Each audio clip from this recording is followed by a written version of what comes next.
El día de hoy vamos a hablar de Paul Oswald. Paul Oswald nació en el año 1918 y falleció en el año 2008. Fue un gran psicólogo muy reconocido y un pedagogo estadounidense que desarrolló la teoría del aprendizaje. Fue creador del constructivismo, hijo de una familia judía inmigrante de Europa. Él originó y fundó la teoría del aprendizaje significativo. Valora mucho las experiencias que tiene un aprendiz en su mente. Oswald también nos señala que se aprende mejor cuando los nuevos conocimientos se relacionan a lo que uno ya sabe. No basta solo memorizar, sino que la clave es comprender y dar sentido a lo aprendido, usando ejemplo y una enseñanza ordenada para facilitar un aprendizaje profundo y duradero. Bueno, Oswald también nos dice que hay 3 tipos de aprendizaje: representacional, conceptual y proporcional. La representacional se aprende mediante símbolos y palabras. Conceptual es el aprendizaje de palabras o conceptos. Proporcional es el aprendizaje de ideas expresadas. Un ejemplo acerca de esta teoría para el nivel inicial, sería acerca de la planta. El conocimiento previo que podemos hacer con los niños sería: ¿alguna vez has visto una planta? ¿Alguna vez han visto regar a alguien una planta? Los niños van a responder. La nueva información sería: ¿qué necesita la planta para crecer? Y una actividad que podemos realizar en clase sería plantar una semillita y observar cómo crece, Y el aprendizaje significativo es que el niño observa este proceso y lo va a relacionar lo que ha vivido, En esta teoría llegamos a la conclusión que los estudiantes aprenden mejor cuando conectan los nuevos conocimientos, lo que uno ya sabe.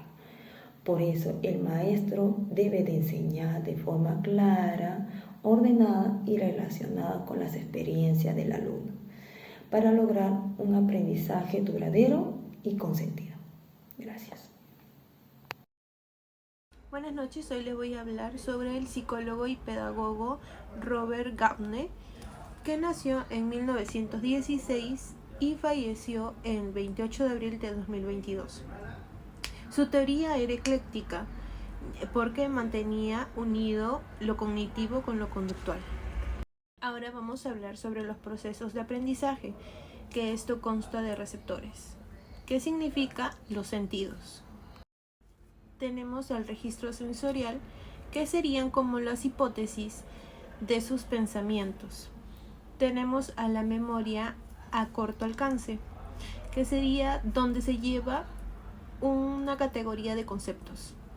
La memoria de largo plazo, si la información se relaciona con la preexistente, puede ser codificada y llevada a la memoria de largo alcance.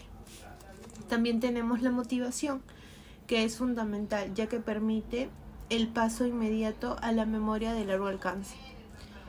También al generador de respuestas, porque es como expresas tus respuestas. Tenemos 8 tipos de aprendizajes, que sería aprendizaje de señales, que es aprender a responder una señal, como por ejemplo cuando un niño llora, cuando escucha un ruido fuerte, se asusta con el ruido. Tenemos estímulo-respuesta, que es como causa y efecto. El encadenamiento, que es aprender una consecuencia de acciones o respuestas, no como por ejemplo amarrarse los zapatos paso a paso. Asociación verbal, memorizar las palabras o frases sin necesidad de comprenderlas a fondo.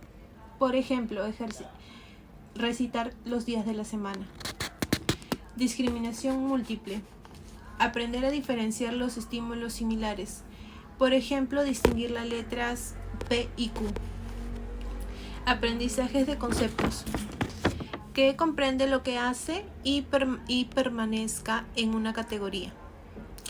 Que, por ejemplo, saber qué es un gato, un perro y un conejo, que son animales domésticos. Aprendizajes de principios, usar conceptos para formar reglas generales. Como por ejemplo, todos los objetos que sueltan se caen por la gravedad. Resolución de problemas, aplicar reglas y principios para enfrentar situaciones nuevas, como por ejemplo la tabla de multiplicar. Ahora vamos a hablar de las 9 fases del proceso de introducción que facilitan el aprendizaje. El número 1 sería ganar la atención del estudiante. Número 2, informar al estudiante del objetivo. Estimular el recuerdo del aprendizaje previo, presentar el contenido, provocar el desempeño, proporcionar orientación al aprendizaje, proporcionar retroalimentación, evaluar desempeños y facilitar la retención y transferencia. Bien, ahora vamos a darles un ejemplo que tiene como objetivo que los niños y niñas identifiquen y nombren correctamente a los animales domésticos. Bien, por ejemplo, la maestra hace sonidos de animales escondidos detrás de una cortina, preguntando ¿qué suena? Y haciendo el sonido de guau, guau. ¿Quién hace ese ruido? Pregunta. Y los niños intentan adivinar. Hoy vamos a conocer a los animalitos que viven con las personas en su casa. Vamos a descubrir cómo se llaman y qué sonidos hacen. Se muestran, preguntamos, ¿quién tiene una mascota en casa? ¿Cómo se llama y qué le gusta comer? Se muestran peluches del perro y del gato. Dicen su nombre y el sonido y una característica, como por ejemplo, el perro hace guau y le gusta comer. El gato hace miau y duerme mucho. Se cuenta un cuento corto donde aparecen 2 animales y se destacan sus nombres y sus comportamientos. Juego de imitación. Ahora ustedes serán los animalitos y si yo digo perro, todos hacen guau y caminan en 4 patas. Muchas gracias. Esta fue la teoría del aprendizaje de Robert Gapne. Hoy les hablaré sobre los 3 conceptos claves de Jerome Bruner, un psicólogo estadounidense que estudió cómo aprenden las personas, especialmente los niños. Para Bruner, el conocimiento no se adquiere de golpe, sino que pasa por 3 formas de representaciones mentales, llamadas modos de representación. Primero está el modo enáctico, donde el niño aprende a través de la acción física. Por ejemplo, el niño aprende a usar una tijera como usándola, no viendo imágenes ni escuchando explicaciones. Este tipo de aprendizaje es común en los primeros años. Segundo, el modo icónico, donde el conocimiento se representa mediante imágenes, esquemas visuales. Por ejemplo, un niño puede reconocer un gato sin la necesidad de tocarlo. Aquí ya no actúa, pero aún necesita representaciones concretas. Tercero, el modo simbólico. Se basa en el uso de palabras, números, símbolos. Aquí el pensamiento se vuelve abstracto. Por ejemplo, al leer la palabra pelota, el niño sabe qué es lo que se trata sin necesidad de verlo. Además, Bruner propuso el andamiaje, que es el apoyo temporal que el maestro brinda al estudiante para ayudarlo a realizar una tarea. Este apoyo se retira gradualmente a medida que el alumno gana autonomía. Por ejemplo, una maestra puede guiar la mano de un niño al recortar y luego dejarlo intentarlo solo. Por último, el aprendizaje por descubrimiento, donde el alumno explora, experimenta, construye su propio conocimiento. En vez de decir qué objeto cae más rápido, se le da una piedra y una bola de papel y que lo descubre por sí mismo. En resumen, Bruner nos mostró que aprender es un proceso activo, donde el alumno construye el conocimiento como el apoyo del maestro como guía. Buenas tardes. Hoy hablaré sobre uno de los psicólogos más influyentes del siglo XX, Jean Piaget. Fue un investigador suizo cuya teoría del desarrollo cognitivo revolucionó nuestra comprensión de cómo piensan, aprenden y se desarrollan los niños. Jean Piaget era biólogo, psicólogo y epistemólogo. Su mayor interés era comprender cómo las personas obtienen conocimiento.